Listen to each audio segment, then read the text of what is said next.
दूसरे हिस्ट्री शीटरों पर भी योगी सरकार की कार्रवाई का हंटर चला है। लेकिन आखिर बाहुबलियों और उसके गुर्गों के घर और दफ्तर गिराने के पीछे क्या है योगी सरकार का मकसद, इस पर हम खास तौर पर चर्चा करेंगे, बातचीत करेंगे और मेरे साथ कुछ खास मेहमान जुड़ गए हैं, उनसे आपका परिचय कराएंगे। लेकिन उससे पहले आप देख रहे हैं इस वक्त मेरे साथ, आप देख रहे हैं स्क्रीन पर मेरे सहयोगी मानस श्रीवास्तव लाइव जुड़ रहे हैं। इसके अलावा अनिला सिंह बीजेपी से जुड़ रही हैं मेरे साथ और घनश्याम तिवारी मेरे साथ इस वक्त समाजवादी पार्टी से जुड़े हुए हैं। हम आपके पास लौटे और मानस मैं आपके पास भी आऊंगा, जरा इस पूरे मामले को समझने की कोशिश करेंगे। लेकिन उससे पहले अपने दर्शकों को इस पूरे मामले पर क्या कुछ चल रहा है उत्तर प्रदेश में एक रिपोर्ट के जरिए समझाते हैं।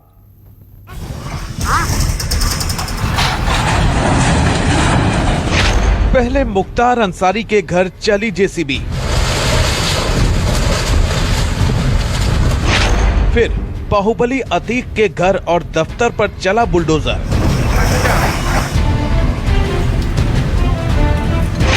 अब अतीक के शार्प शूटरों पर चला कार्रवाई का हंटर। बाहुबलियों के खिलाफ योगी का ऑपरेशन नेस्तनाबूद। बाहुबली मुख्तार अंसारी का मऊ वाला आलीशान बंगला हो या लखनऊ वाला, प्रयागराज में बाहुबली अतीक अहमद का पुश्तैनी मकान हो या उसका दफ्तर, या फिर हो अतीक के शार्प शूटरों का घर, लखीमपुर में हिस्ट्री शीटर जाबिर का घर हो या मुजफ्फरनगर में हिस्ट्री शीटर इमलाक की करोड़ों की संपत्ति, सभी पर ताबड़तोड़ योगी सरकार का बुलडोजर चल रहा है। योगी सरकार ने बाहुबलियों पर शिकंजा कसने की शुरुआत मऊ के बाहुबली मुख्तार अंसारी से की थी। मुख्तार के मऊ से लेकर लखनऊ तक के अवैध ठिकानों पर बुलडोजर चला। पिछले करीब 3 महीनों में मुख्तार अंसारी और उसके गिरोह के खिलाफ मऊ से लखनऊ तक कार्रवाई का जो दौर शुरू हुआ तो गैंग का लगभग 100 करोड़ रुपयों का आर्थिक साम्राज्य तहस नहस हो गया। इस दौरान पुलिस ने कार्रवाई करते हुए गैंग से जुड़े लोगों की नामी बेनामी संपत्तियों को जब्त किया तो कई अवैध निर्माण को भी ध्वस्त कर दिया। कई शॉपिंग मॉल कॉम्प्लेक्स, मछली कारोबार, अवैध वसूली गैंग और कोयला व्यापार पर नकेल कसते हुए सील कर दिया गया है। योगी सरकार न सिर्फ मुख्तार अंसारी पर शिकंजा कस रही है बल्कि कानून को ठेंगे पर रखने वाले तमाम बाहुबलियों पर कार्रवाई का बुलडोजर चला रही है। प्रयागराज के बाहुबली अतीक अहमद के पुश्तैनी मकान से लेकर उसके रिश्तेदारों तक की तमाम दुकानें और मकान ध्वस्त किए जा चुके हैं। प्रयागराज में बाहुबली अतीक अहमद के मकान और दफ्तर को ध्वस्त किया जा चुका है। प्रयागराज में अतीक अहमद के शूटरों के घरों पर भी बुलडोजर चला है। अतीक के गुर्गे भुट्टो के लॉज पर प्रशासन का बुलडोजर चला है। इसके अलावा अतीक के शूटर रहे कम्मू और जाबिर के मकान को भी धराशायी किया जा चुका है। लखीमपुर के हिस्ट्री शीटर जाबिर का घर ध्वस्त किया जा चुका है। हिस्ट्री शीटर जाबिर का भाई एनकाउंटर में मारा जा चुका है जबकि जाबिर फरार है। मुजफ्फरनगर में हिस्ट्री शीटर इमलाक की करीब 25 करोड़ की संपत्ति जब्त की गई है। संभल के पशु तस्कर की संपत्ति जब्त की गई है। दरअसल योगी सरकार इस कोशिश में है कि किसी भी तरह इन बाहुबलियों के उस आर्थिक साम्राज्य को ध्वस्त कर दिया जाए जो इन लोगों ने दशकों के आतंक से खड़ा किया था। बहरहाल सरकार का ऑपरेशन नेस्तनाबूद कितना कारगर साबित होगा ये तो आने वाला वक्त ही बताएगा। लेकिन सरकार और प्रशासन की इस बुलडोजर वाली कार्रवाई से यूपी के बाहुबलियों में फिलहाल हड़कंप जरूर मच गया है। लखनऊ से मानस श्रीवास्तव के साथ ब्यूरो रिपोर्ट, न्यूज़ 24। तो योगी सरकार एक्शन में है और अपराधियों और अपराध के खिलाफ उसका एक्शन लगातार जारी है। इस वक्त जो भी बाहुबली हैं जिन्होंने अपना अपराध का साम्राज्य खड़ा कर दिया है उनको किस तरीके से तोड़ा जा रहा है, उसकी कमर कैसे टूट रही है, ये तस्वीरें बयां करने के लिए काफी हैं। किस तरीके से बाहुबली अतीक के घर पर कार्रवाई हुई थी, बुलडोजर चला था, इस वक्त आप अपने स्क्रीन पर देख रहे थे। मेरे साथ खास मेहमान जुड़े हुए हैं। अनिला सिंह जो कि बीजेपी प्रवक्ता है मेरे साथ जुड़ी हुई हैं उसके अलावा घनश्याम तिवारी मेरे साथ समाजवादी पार्टी के प्रवक्ता जुड़े हुए हैं, लेकिन मानस श्रीवास्तव मेरे सहयोगी लखनऊ से मेरे साथ जुड़े हुए, जरा उनके पास चलते हैं। मानस, ये जो कार्रवाई हो रही है, अपराध और अपराधियों के प्रति क्या रवैया रहने वाला है? सीएम योगी आदित्यनाथ ने हर बार इसे साफ किया है और इन कार्रवाइयों में वो स्टैंड दिखता भी है, लेकिन इसके पीछे जो राजनीतिक एंगल तलाशा जाता है, विपक्ष जो राजनीति का आरोप लगा रहा है, इनके मजहब और इनके जाति को तलाश रहा है, वो कितना सही है?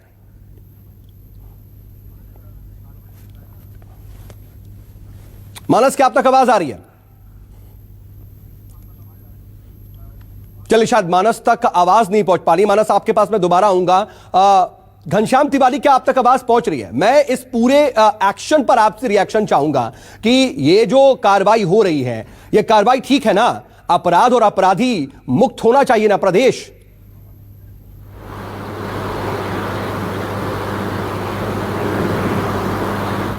की सूची साफ करने में जुटे हुए हैं, जिनके 150 सांसद और विधायकों के ऊपर आपराधिक मुकदमे हैं, उनके अपने एफिडेविट के हिसाब से ये लोग उत्तर प्रदेश को अपराध मुक्त करेंगे। ये कहना उसी तरीके से जैसे हम कहेंगे पाकिस्तान दुनिया को आतंकवाद मुक्त कर देगा। उत्तर प्रदेश के भारतीय जनता पार्टी के एमएलए हैं देवमणि द्विवेदी, उनकी चिट्ठी सार्वजनिक हुई थी। बाद में उन्होंने कहा कि ये उन्होंने नहीं लिखा है, सच या झूठ वो बताते रहे। उनके हस्ताक्षर इसमें दिखाई दे रहे थे 20/8/2020 की। उन्होंने 15 डॉन्स की एक सूची दी थी, उनके ऊपर कितने मुकदमे हैं, अमूमन 50 से अधिक मुकदमे हैं इन डॉन्स के ऊपर। सब उत्तर प्रदेश के मुख्यमंत्री के स्वजातीय हैं। सवाल यह है कि जब भारतीय जनता पार्टी के एमएलए की चिट्ठी सार्वजनिक हुई, भारतीय जनता पार्टी के एक प्रवक्ता के मुंह से एक शब्द नहीं निकला। आज उस चिट्ठी के ऊपर भारतीय जनता पार्टी के एक प्रवक्ता बता दे कि एक भी कार्रवाई हुई है।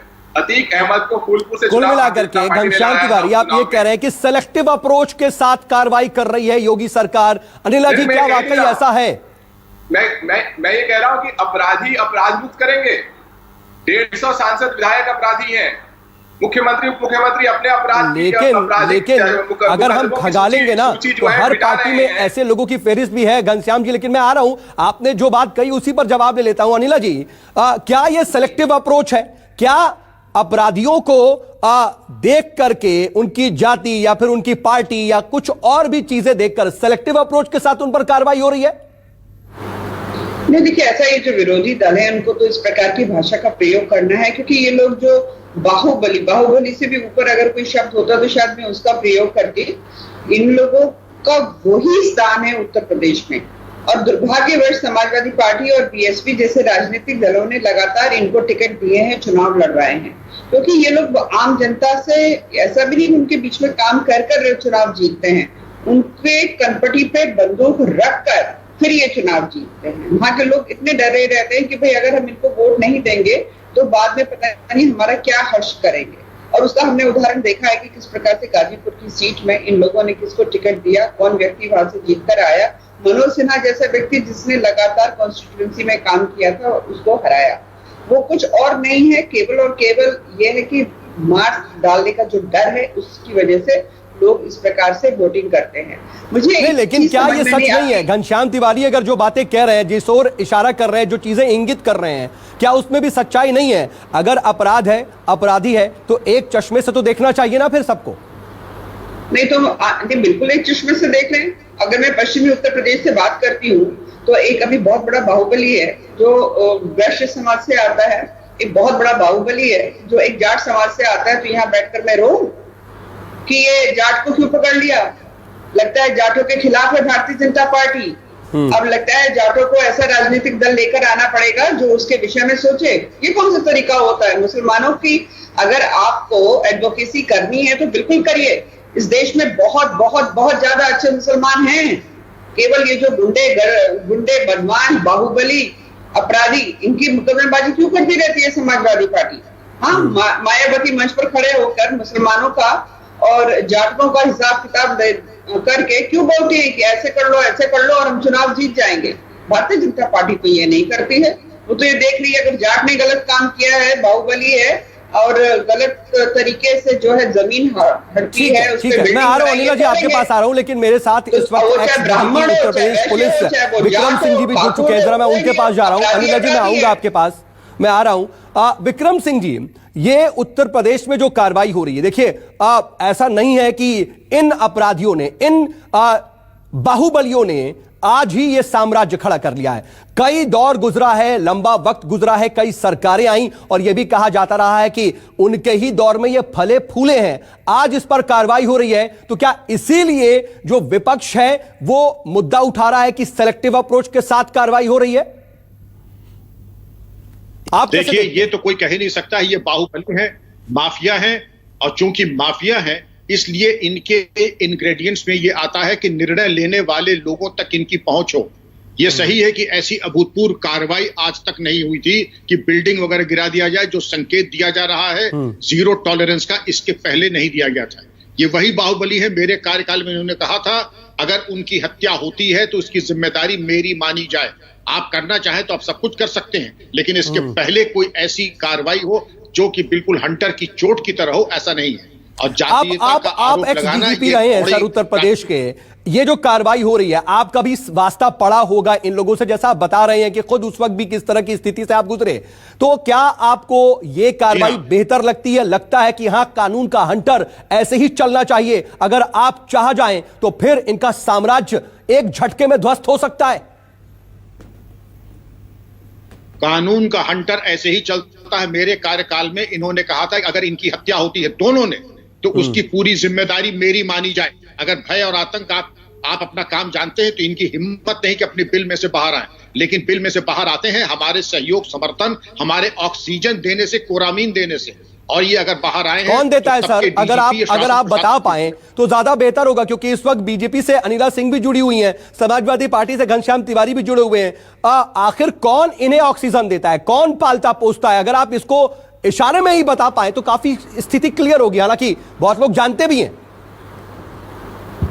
इशारों में नहीं, मैं स्पष्ट बता रहा हूं किसके कार्यकाल में सबसे ज्यादा टेंडर, ठेके और संपत्ति इन्होंने अर्जित की।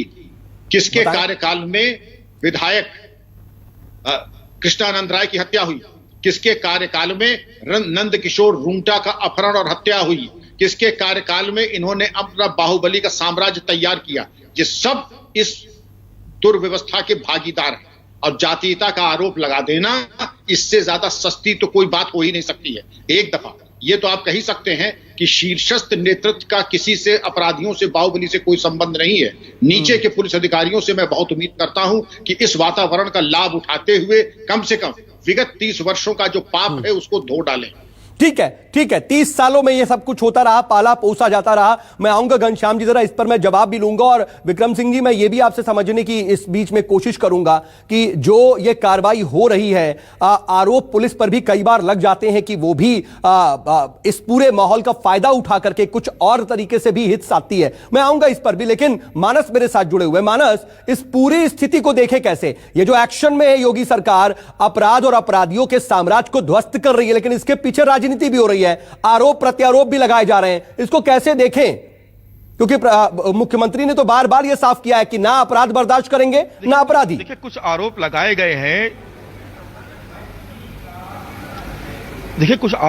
गए हैं, कि जातिगत तौर पे या मजहबी तौर पर यह कार्रवाई हो रही है, लेकिन मैं स्पष्ट कर दूं कि इस कार्रवाई का दायरा पिछले कुछ दिनों में काफी बड़ा है। निश्चित तौर पर यह कार्रवाई मुख्तार अंसारी और उसके गैंग से जुड़े लोगों के खिलाफ शुरू हुई थी, बाद में अतीक अहमद तक गई, खान मुबारक तक गई, लेकिन अभी आप देख रहे हैं कि सुंदर भाटी गैंग की संपत्ति, कई करोड़ की संपत्ति जब्त की गई। अभी सुनील लाठी गैंग की संपत्ति को भी जब्त किया गया, बाकायदा ढोल नगाड़े पिटवा करके पुलिस की फोर्स गई। आज रायबरेली में एक राजू रस्तोगी नाम का हिस्ट्री शीटर है, उसकी 1 करोड़ की संपत्ति, बंगला, गाड़ी सब जब्त कर लिया आज पुलिस ने, और बाकायदा उसमें भी डुगडुगी पिटवा के मुनादी करवाते हुए गए। तो किसी मजहब से या किसी जाति से जोड़ना इसको बहुत उचित नहीं है, लेकिन इसमें भी कोई शक नहीं है कि बीते कुछ दशकों में उत्तर प्रदेश में संगठित अपराध बहुत तेजी से बढ़ा है, और जो पुलिस के वरिष्ठ अधिकारी हैं वो इस बात को बेहतर समझते हैं कि किस तरीके से अपराध पनपा और किस तरीके से इतना बड़ा साम्राज्य खड़ा हुआ। देखिए, बहुत नियत जो है वो सियासी लोग अपनी तरह से तलाशेंगे, लेकिन जो नीति है मैं उस पर बात करता हूं। सरकार की कोशिश ये है कि जो भी, देखिए, जो गैंग चल रहे हैं वो कैसे चल रहे हैं, उसके पीछे एक बहुत बड़ा आर्थिक तंत्र है, एक अर्थतंत्र उसके लिए काम करता है, और तमाम जो गैंग्स चल रहे हैं उसमें हर धर्म और जाति के लोग उसमें शामिल हैं। अलग अलग गैंग्स की अगर हम बात करें, ठीक है, मैं माना चाह रहा हूं आपके पास, लेकिन घनश्याम मैं आपके पास आऊंगा। देखिए, विक्रम सिंह ने जो बातें कही हैं, ऑक्सीजन देने की बात, पाले पोसे जाने की बात कही है, ये अवैध संपत्तियां हैं, किस तरीके से ये साम्राज्य खड़ा किया गया, ये कोई ढकी छिपी बात नहीं है। ये एक्शन आप भी ले सकते थे आखिर घनश्याम तिवारी, आपने अपने कार्यकाल में आखिर इस तरह का अप्रोच क्यों नहीं दिखाया? अब जब यह अप्रोच अख्तियार किया जा रहा है तो इस पर आप सवाल क्यों खड़े कर रहे हैं? इस पर तो आपको साथ खड़े होना चाहिए, क्योंकि अपराध और अपराध ही मिट रहा है, प्रदेश साफ हो रहा है। देखिए, ये अगर पुलिस उत्तर प्रदेश में पिछले 3 साल में 15 आईपीएस ऑफिसर्स को सस्पेंड किया गया, 8 को फिर से बहाल किया गया, आईपीएस ऑफिसर्स हैं। महोबा में एक एसपी के ऊपर इल्जाम है और अभी तक सरकार जवाब नहीं दे पा रही है। पूर्व डीजीपी ओपी सिंह के ऊपर इल्जाम है कि भ्रष्टाचार में बैठे रहे, सरकार जवाब नहीं दे पा रही है। 150 विधायक और सांसद भारतीय जनता पार्टी के। मुझे आश्चर्य है, इस पैनल पर आप हैं, मानव जी हैं, अनिला जी हैं, विक्रम सिंह जी हैं, किसी ने एक बार भी देवमणि त्रिपाठी द्विवेदी की चिट्ठी का जिक्र नहीं किया। 17 मैं आ रहा हूं, उस पर जवाब ले रहा हूं, उस पर जवाब ले रहा हूं, लेकिन मैं विक्रम सिंह जी के आरोपों पर जो उन्होंने बात कही है घनश्याम जी, मैं उस पर जवाब चाह रहा हूं, क्योंकि देखिए उन्होंने, वो तो राजनीति नहीं कर रहे हैं, वो तो एक्स डीजीपी रहे हैं, उनका राजनीति से कोई वास्ता नहीं, लेकिन वो ये इशारा कर रहे हैं साफ तौर पर कि आप लोगों की सरकार में ही इन्हें पाला पोसा गया, ऑक्सीजन दी गई। मुझे अपनी बात पूरी करनी चाहिए। 17 गैंगस्टर्स, एवरेज मुकदमे 50 से अधिक, उनका जिक्र एक जाति के। जब इस बारे में संजय सिंह जी बोलते हैं तो उनके ऊपर देशद्रोह का मुकदमा लागू होता है, कोई कुछ नहीं बोलता। उत्तर प्रदेश में हाथरस में क्या हुआ, हमने सबने देखा किस तरीके से सरकार शीर्ष स्तर पर उस दलित बेटी की, जिसका गैंगरेप इतनी बुरी तरीके से होता है, अनिला सिंह ने एक शब्द नहीं बोला होगा उसके बारे में, कोई फर्क नहीं पड़ता। नहीं, ठीक है, आप बोल रहे हैं ना, जवाब तो वो देंगी, लेकिन मैं अगर पूरी सरकार ठोको नीति पे चले और उसके बाद स्वयं को गैंग वॉर में तब्दील कर ले कि हम गाड़ी पलटवा देंगे, वो ऑपरेशन क्लीन है। मैंने कहा कि इस देश में अगर अपराधी अपराध को क्लीन करेंगे, पाकिस्तान आतंकवाद को क्लीन करेगा, तो इस तरह का बहुरूपिया खेल उसका मैं हमेशा नहीं, ठीक है, जो देखिए, जो आप सवाल खड़े कर रहे हैं उस पर जवाब ले लूंगा मैं अनिला जी से, लेकिन जो आपके कार्यकाल बीती सरकारों पर जो आरोप लगा रहे हैं, अनिला सिंह जी ने तो बोला ही, लेकिन विक्रम सिंह जी जो बात कह रहे हैं सर, उस पर क्या जवाब है? अगर घनश्याम तिवारी अगर वो ये कह रहे हैं कि आपकी सरकारों में ही, आपके वक्त में, आपके कार्यकाल में इन्हें ऑक्सीजन दी गई, आप ये कार्रवाई कर सकते थे, आप भी अवैध संपत्तियों को किस तरीके से उन्होंने खड़ा किया था ये संज्ञान ले सकते थे, आप भी बुलडोजर चला सकते थे, लेकिन क्यों आखिर छत्र छाया में आपके बढ़ते रहे आपके कार्यकाल में? ये सवाल जो उन्होंने उठाया, ये इसका जवाब चाह रहा हूं मैं। इतना लंबा सवाल पूछेगा, मैं छोटा सा जवाब देता हूं। सरकारें 2 तरीके से काम करती है, एक नियम से, एक बिना नियम के। गाड़ी पलटवाना नियम के खिलाफ है। एक बेटी को जिसकी शादी हुई है उसको 1 महीने से ज्यादा हो गया जेल में रखना नियम के खिलाफ है। ठोको नीति, पुलिस जो फिरौती में शामिल हो, पुलिस एनकाउंटर करवाए, पुलिस जो है किडनैपिंग में शामिल हो, एनकाउंटर, फर्जी एनकाउंटर में शामिल हो, ये नियम के खिलाफ है। एक जाति के लोगों के डॉन्स को इस तरीके से बचाया जाए, ये नियम के खिलाफ है। 150 सांसद और विधायकों के ऊपर मुकदमा है, नियम के खिलाफ है। मुख्यमंत्री और उप मुख्यमंत्री अपने कानून, कहने का मतलब आपने नियमों का पालन किया और इस वक्त योगी सरकार नियमों का पालन नहीं कर रही है, मोटे तौर पर आप यही कह रहे हैं। अनिला जी, आप बताइए, घनश्याम तिवारी आरोप लगा रहे हैं, बड़ा आरोप लगा रहे हैं, और फिर वही है कि सेलेक्टिव अप्रोच है, सीधे सीधे देखा जा रहा है, धर्म और जाति देखी जा रही है, यहां तक कि पार्टी देखी जा रही है, उसके हिसाब से कार्रवाई हो रही है। देखिए, ऐसा है कि धर्म और जाति से ऊपर तो ये राजनीतिक दल कुछ सोच ही नहीं सकते हैं, इनका जीवन निकल गया। धर्म जाति करके पूरे उत्तर प्रदेश का सत्यानाश पीट दिया। ये वही लोग हैं ना कि ये जो बाहुबली, जिनके जो आज इलीगल बिल्डिंग्स गिर रही हैं, इनसे वसूली की जा रही है, जो जमीन इन्होंने गैर तरीके से कब्जाई है, खाली कराई जा रही है, यही लोग टिकट दे देकर इनको। घनश्याम जी तो कह रहे हैं कि आप नियमों की अनदेखी कर रहे हैं, नहीं, नियमों को पार करते हुए ये कार्रवाई कर रहे हैं। नहीं, ये बताइए कि कोई गैर कानूनी चीज खड़ी हुई है, उसको तोड़ना और इतने साल उसका उपयोग किया तो उससे वसूली करना, ये गैर कानूनी होता है? कानूनी ये होता है कि आप उनको टिकट दे दीजिए और उनको कॉन्स्टिट्यूशनल पोस्ट पे बैठा दीजिए, कि आप जो अभी तक इलीगल तरीके से चीजें कर रहे थे, लीगल तरीके से लोगों की कंट्रोल पे बंदूक रखो। अनिला जी, घनश्याम जी आप ही को तो आईना दिखा रहे हैं, बता तो रहे हैं कि आपके पार्टी के कितने सदस्य और कितने सांसद हैं जिन पर गंभीर आरोप लगे हुए हैं, वो बता तो रहे हैं कि किस तरीके से कुछ खास लोगों को बचाया जा रहा है, उन पर कार्रवाई नहीं हो रही है। क्या उनका नंबर भी आएगा? आप इस वक्त आश्वस्त कर सकती हैं, आप ये कह सकती हैं कि ठीक है, भले देर सवेर, लेकिन सब पर कार्रवाई होगी? पहली बात तो ये कि मैं बहरी नहीं हूँ, मुझे सब सुनाई दे रहा है जो घनश्याम तिवारी जी ने कहा। दूसरी बात, प्लीज आप उनकी तरफ से एडवोकेसी मत करिए, मैं अपना जवाब दे रही हूँ।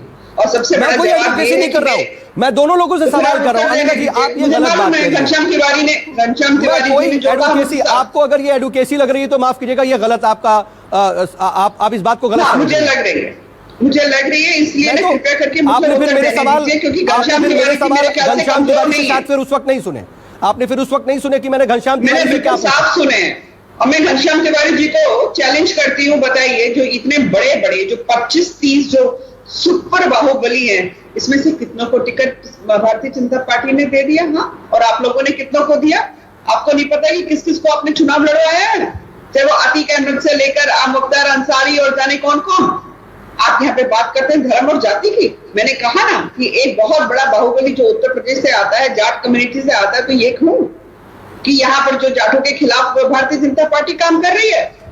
हाँ, यहाँ पर अभी एक सुशील बंसल कर है, उसकी प्रॉपर्टी जो है पूरी किया है। नहीं, घनश्याम जी जवाब देना चाह रहे हैं। घनश्याम जी, मैं एक बात और कह दूं, फाइनली बात कह देती हूँ। मैं अनिला जी की हिम्मत की दाद देता हूँ। अनिला जी आप ठीक कह रही है, सुनील बंसल की भी प्रॉपर्टी जब्त कीजिए, बहुत सारे मामले निकल के आए। घनश्याम तिवारी जी, मुझे घनश्याम तिवारी जी जरा मजाक को ना मजाक की हद तक रहने दीजिए। घनश्याम तिवारी जी, मजाक को मजाक की हद तक रहने दीजिए। मैं किसी की मैं व्यक्तिगत नहीं आई हूँ, मैं व्यक्तिगत नहीं आई हूँ, अगर मैं व्यक्तिगत आने लग जाऊंगी तो शायद देखिए मर्यादा बना करके देखिए घनश्याम जी, अखिलेश यादव जी आपकी क्लास लगा देंगे अगर मैं व्यक्तिगत रूप से आगे। अरे क्लास छोड़िए ना, आप ये बताइए, आपने सुनील बंसल जी का जिक्र किया, उसकी प्रॉपर्टी जब्त कीजिए।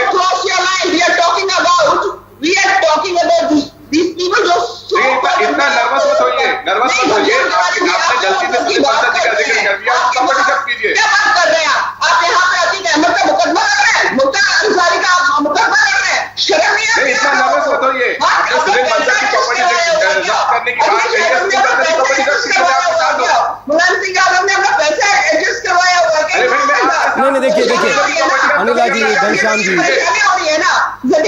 नहीं देखिए मुद्दे पर रहे। देखिए पहले तो व्यक्तिगत बिल्कुल नहीं होना चाहिए।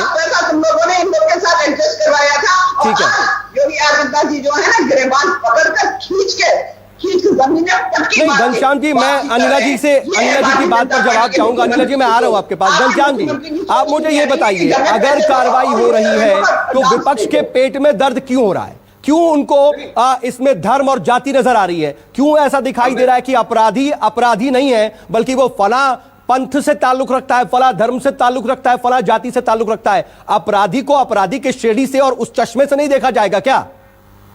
हमने तो अपराधी को मुख्यमंत्री और उप मुख्यमंत्री नहीं बनाया। हमने तो राष्ट्रभक्ति का चोगा पहन करके, धर्म का चोगा पहन करके अपराधी को उप मुख्यमंत्री और मुख्यमंत्री नहीं बनाया। जिन पार्टियों ने बनाया उनसे पूछिए। हमने तो कभी धर्म और जाति का जिक्र नहीं किया। जब संजय सिंह जी ने जिक्र किया, जो राज्यसभा के सांसद हैं, तो एनएसए इन्होंने लगाया। तो चोर की दाढ़ी में इनके नेता दाढ़ी बढ़ा रहे हैं। सुनील बंसल का नाम उन्होंने लिया, मैंने तो नहीं लिया। सुनील बंसल की प्रॉपर्टी जब्त करने का नाम अनिला जी ने लिया, उसके बाद नर्वस हो गई। मैंने तो नहीं लिया। अगर भारतीय जनता पार्टी के लोग एक एक करके बेहतर होगा, एक एक करके बेहतर होगा। लिया जा रहा है। घनश्याम तिवारी, आपको मानना पड़ेगा, इन लोगों को आपने टिकट दिया, इनको आप लोगों ने पाला। एक बात मैं मानूंगी, बीएसपी के टाइम पे इस प्रकार के अपराधियों को औकात में थोड़ा रखने का प्रयास करते थे, पर ये लोग भी इनको टिकट देते थे चुनाव में। अच्छा, लेकिन अनिला जी, एक चीज और मैं समझना चाहूंगा कि देखिए अनिला जी, ये मैं जरा एक्शन के तरीके को समझना चाहूंगा आपसे कि किस तरीके से आने वाले वक्त में कार्रवाई होगी, क्योंकि हम देख रहे हैं जैसा कि बार बार कहा जाता है, जिस पर आलोचना भी होती, ठोको नीति, क्या एनकाउंटर करके या फिर इस तरीके से जो संपत्तियां हैं अवैध तौर पर उसको खड़ा किया गया है, उन्हें ध्वस्त करके सिर्फ इतना ही काफी है, या फिर इसके आगे का भी अभी और इंतजार करना होगा? इसके आगे की भी कार्रवाई होने वाली है? बहुत सही सवाल आपने पूछा है। अभी तो देखते जाइए, ट्रेलर है, ये ट्रेलर है। ये जो जायंट्स जो है ना, ये बने बैठे हुए हैं ना, ये सोचते हैं ये हमारा राज्य है, हम यहाँ पर किसी की लड़की उठवा लेंगे, किसी के बेटे की गर्दन उड़वा देंगे और कहेंगे कि जनाब ये, और अधिकारियों का दरबार हम अपने यहाँ पे लगवा देंगे और काम करेंगे। ये तरीका सपा बसपा में होता था, भाजपा में ये तरीका नहीं चलता है। जी विक्रम सिंह जी, मैं अनिला जी रोक रहा हूं क्योंकि समय भी थोड़ा कम है। विक्रम सिंह जी देखिए, आपने जो बातें कही थी घनश्याम जी से मैंने 2 बार पूछा, लेकिन उस पर स्पेसिफिक उनकी तरफ से जवाब नहीं आया है। लेकिन आप ये बताइए, अनिला जी कह रही हैं कि पहले जिस तरीके की स्थिति थी, क्या आप ये देख रहे हैं मौजूदा वक्त में कि अब अपराध और अपराधी मुक्त हो रहा है प्रदेश? क्या वाकई उत्तर प्रदेश उत्तम प्रदेश बनने की ओर अग्रसर है? मैं आपको बताता हूं, शीर्ष नेता जो कहता है वो एक बहुत बड़ा संकेत और दिशा निर्देश और रोड मैप होता है। एक वरिष्ठ नेता राष्ट्रीय स्तर कहता है लड़के हैं, लड़कों से गलती हो जाती है, संकेत साफ है पुलिसकर्मियों की, इस तरफ अगर देखोगे नौकरी चली जाएगी। दूसरा संकेत यह है कि बाहुबलियों की बिल्डिंग्स गिरा दीजिए, उनको मिट्टी में मिला दीजिए, संकेत बिल्कुल स्पष्ट है। ठोक दो भी एक सांकेतिक रूप है और कहने का कि पुलिस आक्रामक हो करके जो आतताई हैं उनके पीछे पड़ जाओ हाथ धो के। और धारा 96 से लेके 106 आईपीसी में राइट ऑफ पर्सनल डिफेंस, धारा 46 सीआरपीसी के अंतर्गत गिरफ्तारी के दौरान हंगामाए गिरफ्तारी में मुनासिब चोट पहुंचा के गिरफ्तार किया गया, उसके तहत पुलिस कर रही थी, क्या गलत कर रही है? पुलिस भी मारी जा सकती है और जरा सी नियमों की अनदेखी हो रही है क्या विक्रम सिंह जी? मैं आऊंगा इस पर भी जरा समझूंगा, लेकिन मैं आ रहा हूं आपके पास। सर माफी के साथ रोक रहा हूं, मैं आ रहा हूं आपके पास। लेकिन जो दर्शक इस वक्त अभी अभी हमारे साथ जुड़े हैं, जरा उनको बता देते हैं कि आखिर हम किस पर बातचीत कर रहे हैं, क्या हो रहा है, स्थिति क्या है। क्योंकि यूपी के 2 बाहुबलियों मुख्तार अंसारी और अतीक अहमद के अवैध ठिकानों पर लगातार प्रशासन कार्रवाई कर रहा है। मुख्तार और अतीक के घर समेत दफ्तरों और कई अवैध कब्जे वाले कॉम्प्लेक्सेस और यहां तक कि दुकान पर बुलडोजर चल चुका है, जिसकी ये 6 तस्वीरें बानगी हैं। और अनिला सिंह कह रही है कि ये अभी ट्रेलर है, पिक्चर अभी बाकी है। और न सिर्फ मुख्तार और अतीक अहमद, बल्कि पश्चिमी यूपी के भी कई हिस्ट्री शीटरों पर योगी सरकार ने सख्त कार्रवाई की है। मुजफ्फरनगर में हिस्ट्री शीटर इमलाक की भी करीब 25 करोड़ की संपत्ति अब तक जब्त की जा चुकी है। यानी कि योगी सरकार फुल एक्शन में है। और इस वक्त की स्थिति यही है कि जो यूपी के बाहुबली हैं वो दड़बे में हैं। और इसी पर हम चर्चा कर रहे हैं। ये 6 तस्वीरें जरा देखिए, किस तरीके से प्रशासन का बुलडोजर चला है वो आप देख रहे हैं। लेकिन देखिए, एक और बड़ी खबर भी इस बीच आ रही है यूपी से ही कि रायबरेली में भी आज राजू रस्तोगी नाम के माफिया की संपत्ति जब्त की गई है। प्रशासन ने राजू रस्तोगी की अवैध संपत्ति सीज की और उसकी संपत्ति पर नोटिस चिपका दिया है। मानस के पास इससे जुड़ी और अपडेट है, मैं आपके पास आ रहा हूं। मानस, क्या अपडेट है और किस तरीके से हम देखें? क्योंकि अगर हम इसको देखेंगे ब्रॉडर लेवल पर, जैसा कि आप कह रहे हैं कि ये जो कार्रवाई है बहुत व्यापक हो चुकी है, तो अगर हर चीज में धर्म, जाति, पंथ, मजहब देखेंगे तो फिर शायद ठीक नहीं होगा, क्योंकि इसमें हर लोग दिख रहे हैं। अपराधी को अपराधी की श्रेणी में देखा जा रहा है। देखिए मैं आपसे पहले भी कह रहा था कि जितने भी गैंग हैं उन गैंग में हर तरीके के लोग शामिल है। ऐसा नहीं है कि अगर सुनील लाठी का गैंग है तो उसमें मुस्लिम नहीं शामिल होंगे, या अतीक का कोई गैंग है तो उसमें हिंदू शामिल नहीं है। बहुत सारे सभी मजहब के लोग इस तरीके के गैंग को ऑपरेट कर रहे हैं। राजू रस्तोगी रायबरेली का है, ये राजू सुनार के नाम से मशहूर है, पुलिस ने ऐसा बताया। और हिस्ट्री शीटर है, कई इसके खिलाफ मुकदमे हैं। पुलिस का ऐसा मानना है, तफ्तीश में मालूम पड़ा है कि ये संपत्ति इसने अवैध रूप से कमाई है और अवैध कमाई से खड़ी की गई संपत्ति के जो सबूत दस्तावेज हाथ लगे उसके आधार पर इस संपत्ति को जब्तीकरण की इसकी कार्रवाई की जा रही है। और ये ऑपरेशन आप देख रहे हैं कि पूरे उत्तर प्रदेश में चल रहा है। जरूर इसकी शुरुआत थोड़े बड़े स्तर पर हुई थी जब मुख्तार अंसारी और अतीक अहमद के खिलाफ कार्रवाई शुरू थी, लेकिन अभी आप देखेंगे इसमें अनाज माफिया को शामिल कर लिया है, इसमें नकल माफियाओं को भी शामिल कर लिया गया इस ऑपरेशन नेस्तनाबूद में, इसमें पशु तस्करों को शामिल कर लिया गया है। छोटे-छोटे पॉकेट्स अगर आप ये कह रहे हैं मानस, तो मैं इस पर चाहूंगा कि आप जरा रोशनी डालें और जरा जानकारी दें कि बताया जा रहा है कि बाकायदा एक पूरी फहरिस्त तैयार है, कौन कौन है अभी रडार पर आने वाले वक्त में। देखिए एक बहुत लंबी लिस्ट तैयार की गई है और खास तौर से संगठित अपराध को जो लोग अंजाम दे रहे हैं, उत्तर प्रदेश में देखिए अपराध दो तरीके के हैं। एक अपराध वो है कि अपराधी निकला और उसने हत्या कर दी, लूट कर दी, डकैती कर दी, लेकिन इसके अलावा संगठित जो गिरोह चल रहे हैं, संगठित अपराध जिसको हम बोलते हैं, जैसे जिसमें बोलता है जैसे पशु तस्कर, तो पशु तस्करों का एक नेक्सस है, उस नेक्सस को तोड़े जाने की कोशिश की जा रही है। नकल माफियाओं का अपना एक पूरा गैंग है, उनका अपना एक तंत्र, एक सिंडिकेट है, उसको तोड़ने की कोशिश की जा रही है। तो ये जो ऑपरेशन चल रहा है, ये इसका दायरा धीरे धीरे सरकार कह रही है कि हम बढ़ा रहे हैं। देखिए उत्तर प्रदेश में अपराध की जो स्थिति है निश्चित तौर पर किसी से छुपी नहीं है। अपराध देखिए उत्तर प्रदेश में ऐसा नहीं कि अपराध सारे रुक गए हैं, अपराध हो रहे हैं, लेकिन सवाल यह है कि अगर पुलिस डुगडुगी पिटवा करके बैंड बाजे के साथ उस इलाके से मूव करती है जिस इलाके में किसी दहशतगर्द की बहुत दहशत है, तो आप समझ सकते हैं कि उसका जो रसूख है वो उसी वक्त टूट जाता है। तो कहीं ना कहीं पुलिस इस बात का या सरकार इस बात का प्रयास कर रही है कि अपराध को रोकने के लिए पहले उनका जो भय है, बहुत से लोग मुंह नहीं खोलते। देखिए बहुत सारे अपराधों में ठीक है माना साहब बने रहिएगा, मैं आपके पास दोबारा लौटूंगा। और इस वक्त हमारे साथ तो सभी खास मेहमान हैं, वो भी बने हुए हैं। ये चर्चा जो है जारी रहेगी, इस पर हम बातचीत आगे भी करेंगे, लेकिन इस वक्त एक बहुत छोटे से ब्रेक के लिए रुक रहा है। ब्रेक के बाद फौरन हाजिर होते हैं, कहीं जाइएगा मत।